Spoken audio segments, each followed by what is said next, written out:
Y como cada lunes me da muchísimo gusto saludar en este espacio a nuestro colaborador Jorge Leonardo Espinosa López. Él es activista y analista LGBT, TTIQ y más, para conversar en esta ocasión sobre un tema que concierne a las mujeres, las alertas de género a nivel estatal y nacional. Leonardo, ¿cómo estás? Buenos días. Meli, con el gusto de saludarte como cada lunes y bueno, pues hoy vamos a hablar de las alertas de género, una política pública que inició con la sociedad civil a partir del 2015,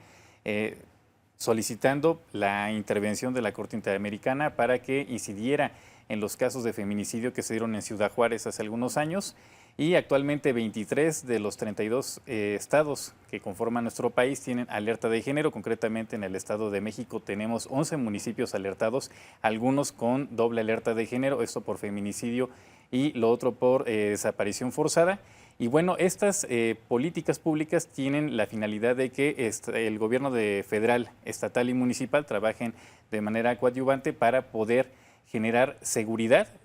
frenar la violencia hacia las mujeres y, por supuesto, generar esta igualdad entre hombres y mujeres. Y bueno, pues del 2020 para acá se han destinado 260 millones de pesos para justamente cada año trabajar esos temas. Sin embargo, pues hay algunas situaciones que se tienen que prever en este sentido. La primera es la rotación constante de los servidores públicos, es decir, cada 3 años los municipios cambian de personas. No todas las personas que trabajan en los municipios se quedan, a pesar de que ya llegaron a tener pues alguna certificación, alguna capacitación. Lo segundo es que no hay mucha claridad en las reglas de operación sobre qué espacios intervienen. Muchos de los recursos van destinados a pues recuperar espacios públicos, pero a veces se destinan para murales o para arreglar un parque o incluso hasta a veces para bachear o para colocar una luminaria, cosas que tendrían que ser responsabilidad de los ayuntamientos al otorgar los servicios públicos. Y la otra, bueno, pues es que falta infraestructura para atender a mujeres, ¿no? Por ejemplo, yo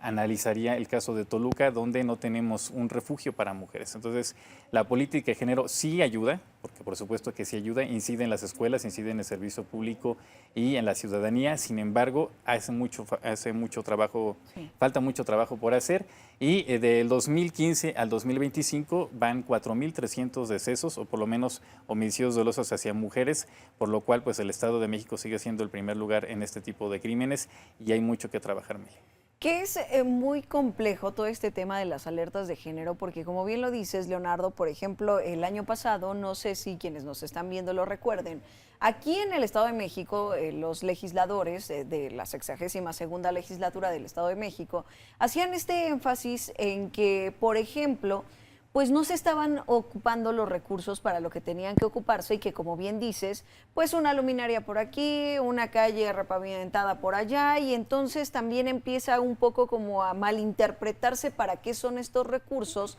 porque podrían estarse duplicando estos recursos para una cosa, para otra, y que honestamente no disminuyen los índices de violencia contra las mujeres. O sea, bueno, en términos reales, sí lo han hecho desde que se empezaron a implementar las alertas, por ejemplo, aquí en el Estado de México, a diferencia de Guerrero, Jalisco, pero que aún así seguimos viendo estos casos prácticamente todos los días.